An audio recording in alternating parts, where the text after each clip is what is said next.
Nasubukan mo na bang nagluto ng shrimp na hinaluan mo ito ng Yakult at itlog maalat? So anyway mga best, kanina kasi pupunta ako ng palengke.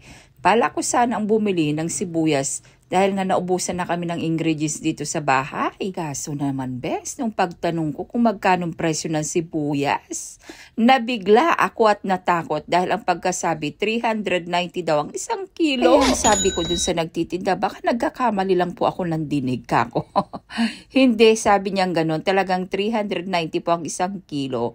Yung kulay pula po, yung kulay white naman ay 200 po ang isang kilo. Kaya tuloy kalahating kilo na lang ang binili ko best instead na 1 kilo. So anyway, back to cooking na tayo. Nakita nyo na nanggisa ako ng maraming bawang, nilagyan ko ng butter, at syempre nakabili pala ako ng itlog na pula. Tingnan nyo naman at nagmamantika siya best. Tapos, sinalo ko na dito sa aking ginigisa kanina na hipon. Alam nyo, mura ko lang nabili itong hipon na to. 150 pesos lang yung mahigit kalahating kilo. Tapos, nilagyan ko rin siya ng oyster sauce, Yakult, tapos paminta, tapos konting asin, seasoning.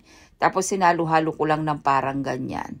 Pag naging malapot-lapot na yan, bes, maglagay ka rin ng konting sili para may konting anghang ba. Konti lang ang nilagay ko dito, bes, kasi nga ayaw ng mga anak ko yung medyo maanghang. Tapos yung sili na nilagay ko dito, hindi ko na lang siya dinurog ba. Ewan ko ba, parang nasasarapan ako pag mayroon siyang sili, bes. Tapos yung naluto na, eto na siya, bes. Tikman na natin.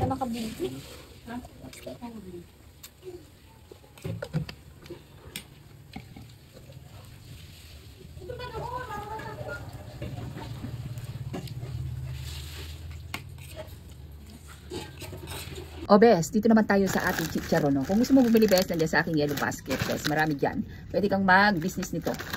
Tikman natin na mayroong atsara. Masarap daw ito kung mayroon daw atsara. Isasawsaw mo sa atsara bes. Kaya tikman natin kung masarap nga yung may atsara bes. Bango. Homemade ko to bes. Oh.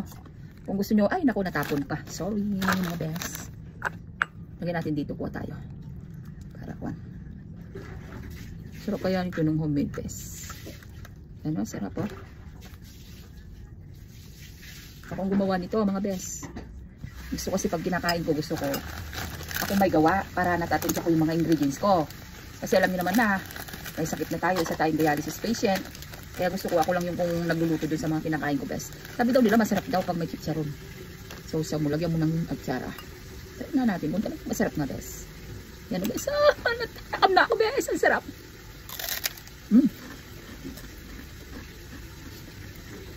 Ang lutong.